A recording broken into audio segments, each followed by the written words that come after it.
कुमार सुलोचना का आया था तो सरिता सुनती थी वहाँ की तो लड़के जा रही थी तो वो यही जय कुमार और सुलोचना का है वो फर्क होता जी जयचंद्र इनका प्रश्न है कि जय कुमार और सुलोचना कौन थे। तो यह जय कुमार और सुलोचना भरत चक्रवर्ती के समय में हुए थे, ठीक है। और ये वही वाले हैं जिनको कबूतर कबूतरी को देख करके बैराग गाया था, ठीक है। कबूतर कबूतरी को देख करके यह भरत चक्रवर्ती के सेनापति थे प्रमुख। और बाद में इन्होंने आदिनाथ भगवान के समवसरण में जाकर के इन्होंने दीक्षा धारण की थी। सुलोचना ने दीक्षा धारण करके स्वर्ग गमन किया था और जय कुमार ने दीक्षा धारण करके मोक्ष गमन किया था। प्रश्न है इनका कि हम क्या ऐसा करें कि साधु के स्वास्थ्य में सुधार आ जाए। तो हे जीव, श्रावक की भावना होती है लेकिन संसार के सारे काम भावना से नहीं होते, क्योंकि आगम का नियम है कर्म किए जो पूर्व शुभाशुभ वे निश्चय ही फल देते।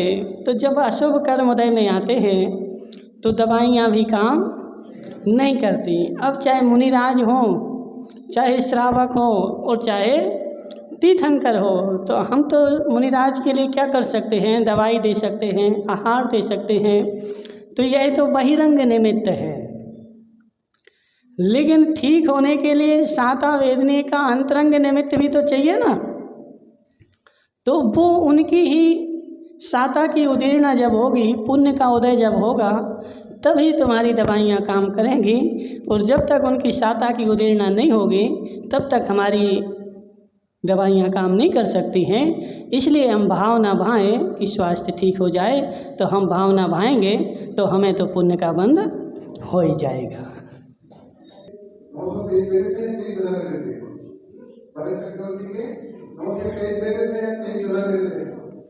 अच्छा, इनका काका जी का बहुत अच्छा प्रश्न है कि भरत चक्रवर्ती के कितने बेटे थे। 923 बेटे थे या 23,000 बेटे थे। तो हे जीव, भरत चक्रवर्ती के कितने बेटे थे ऐसा आगम में कहीं भी स्पष्ट उल्लेख नहीं आया है टोटल संख्या का, लेकिन निश्चित रूप से उनके बेटे लाखों थे। अब जो 923 अपन को बताए हैं वो डायरेक्ट निगोद पर्याय से निकल करके और फिर मोक्ष गए एक ही भाव धारण करके, ठीक है ना। तो वो 923 एक भवतारी हुए, डायरेक्ट निगोद से निकले और 923 हुए और उसी पर्याय में मुनिवेद धारण करके और उसी पर्याय से मोक्ष चले गए। तो उन 923 को उस मोक्ष की कैटेगरी में आया है। और द्रव्य संग्रह में 500 अलग भी बताए हैं, 500 और बताए जो और भी मोक्ष गए हैं, ठीक है। तो ऐसे बहुत सारे हो सकते हैं। 923 वो एक भवतारी मोक्षगामी की संख्या है। इनका काका जी का प्रश्न है कि सब लोग मोक्ष जाने का करते हैं, तो मोक्ष में जाके करते क्या हैं। तो हे जीव, मोक्ष में जाकर के कुछ भी नहीं करते हैं, करने का अभाव करते हैं, ठीक है। संसार में जीव रहता है, संसार के काम करता है और जब तक करता है तब तक संसार में रहता है। और जब करना बंद कर देता है तो मोक्ष उसका प्रारंभ हो जाता है और मोक्ष में जाकर के पूर्ण रूप से करना पूर्ण रूप से बंद कर देता है, शांति से बैठता है और कुछ भी नहीं करता है, ठीक है। हाँ, बहुत बढ़िया है। हे जीव, भरत के 923 पुत्र थे। इनका प्रश्न है कि वो जन्म से गूंगे थे और उन्होंने आदिनाथ के संवत्सर में जाकर के ओम नमः सिद्धेभ्य बोला। तो वह जो 923 पुत्र थे वह गूंगे नहीं थे, वह संसार से विरक्त थे और संसार के सारे मोही जीव हैं और इन मोही जीवों से हम क्या बोलें, मोह की बातें ही करनी पड़ेंगी। इसलिए मोह की बातों से विरक्त होकर के वह एक भवतारी चरम शरीरी थे, इसलिए किसी से बोलते नहीं थे और जीवन में मात्र एक ही बार बोले और वह भी भगवान से बोले। उसके बाद मौन ले लिया और मोक्ष चले गए, अनंत काल के लिए शांति से बैठ गए। हमें बोलने की आवश्यकता नहीं है, तो तुम भी अम्मा 1 साल का मौन ले लो।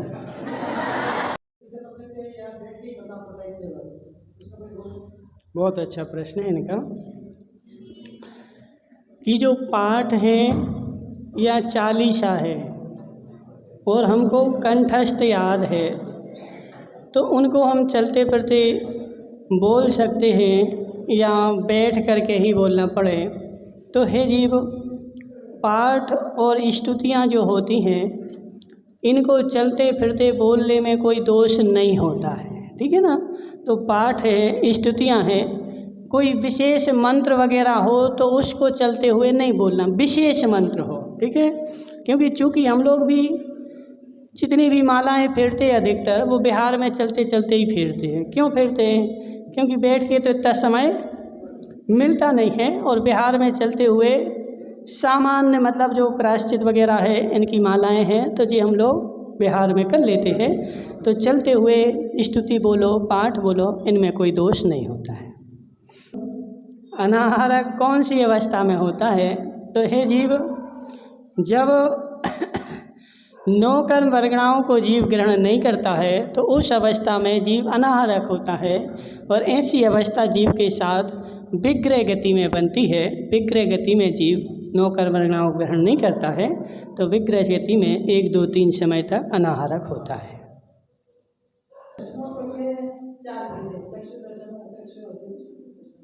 चक्षु दर्शन के ऐसे चारों नहीं मिला कि चक्षु दर्शन के पहले जो सामान्य प्रतिभा से होता है उसको चक्षु दर्शन को बोल कैसे, उसके पहले वो नहीं पता है चारों का। ओम नमः शिवाय। इनका प्रश्न है कि चक्षु दर्शन के पहले जो सामान्य अवभास होता है वो कैसे पता चलता है? तो हे जीव, ज्ञान और दर्शन 2 होते हैं। सामान्य अवलोकन का नाम दर्शन होता है और विशेष प्रतिभास का नाम ज्ञान होता है। पहले दर्शन होता है, उसके बाद ज्ञान होता है। तो सबसे पहले जो अवभास होता है उसी का नाम दर्शन है। दर्शन के पहले कोई भी अवभास नहीं होता है। वस्तु के प्रथम दर्शन, प्रथम संबंध जब हमारा होता है तो उस प्रथम दर्शन का नाम ही, प्रथम अवभास का नाम ही दर्शन है। दर्शन के पहले कोई भी अवभास नहीं पाया जाता है। सबसे पहले दर्शन होता है, दर्शन के बाद ज्ञान होता है, ठीक है। दर्शन के पहले कुछ नहीं होता है। द्रव्य कर्म, भाव कर्म, 9 कर्म जिस समझ में नहीं आता है तो जी क्या होता है? तो हे जीव, जो भाव कर्म है, तो भाव कर्म तो जीव की राग द्वेष मोह परिणति को भाव कर्म बोलते हैं। जो जीव के साथ में रहते हैं और जीव के एक में एक हैं, जो राग द्वेष मोह है, इनको भाव कर्म बोला जाता है। और जीव योग के निमित्त से कर्म वर्गणाओं और 9 कर्म वर्गणाओं को ग्रहण करता है। जब जीव के आत्म प्रदेशों में योग होता है, हलन चलन होता है, तो वह आकाश में से 9 कर्म वर्गणाओं को ग्रहण करता है। 9 कर्म वर्गणाएँ और कर्म वर्गणाएँ दोनों आती हैं। तो जो 9 कर्म वर्गणाएँ आती हैं उनसे शरीर मन वचन बनते हैं, ठीक है ना। जो हमारे शरीर का निर्माण हो रहा है, हम वचन बोल रहे हैं, इन वचनों का निर्माण हो रहा है, तो इनका निर्माण जो होता है वो 9 कर्म वर्गणाओं के द्वारा होता है। और वह जीव आकाश से ग्रहण करता है और उसी योग के द्वारा कर्म वर्गणाओं को भी ग्रहण करता है। और वह कर्म वर्गणाएँ आत्मा के साथ एक में एक संबंध के साथ अनंत काल के लिए बंध जाती हैं, उनको बोला जाता है कर्म वर्गणाएँ। और वह कर्म वर्गणाएँ आत्मा के साथ बनती हैं और 9 कर्म वर्गणाओं का संबंध शरीर के साथ होता है। तो जिनका संबंध शरीर के साथ है वो 9 कर्म वर्गणाएँ, और जिनका संबंध बंधन आत्मा के साथ हुआ है अनंत काल की, यानी यहाँ तुम्हारा मरण होगा तो वह 9 कर्म वर्गणाएँ यहीं रह जाएंगी। वो तुम्हारी अन्य अगले भाव में नहीं जाएंगी, वहाँ दूसरी ले लेंगे हम, लेकिन कर्म तुम्हारे अनंत भाव तक जाएंगे। इस काका की पर्याय में तुमने जो कर्म बांधे हैं वह कर्म तुम्हारी आत्मा के साथ बंध चुके, और वह एक दो पर्याय नहीं अनंत पर्यायों तक तुम्हारे साथ निभाएंगे। ठीक है, तो कर्म नो कर्म दो प्रकार की वर्गणाएं जीव ग्रहण करता है, और राग देश मोह भाव को भाव कर्म कहते हैं।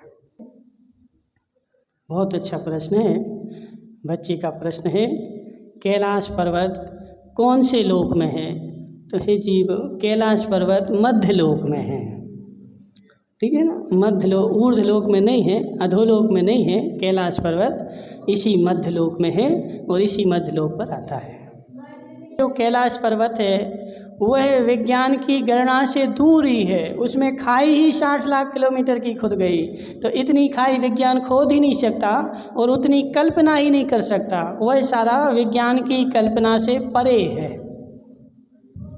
कोई जीव संकट में है तो उनके लिए हम मंदिर में विधान करते हैं या घर पे आप उनके लिए जाप करते हैं, तो क्या हमारे जाप से उस जीव को कुछ लाभ होता है या उनके कर्म से ही होता है?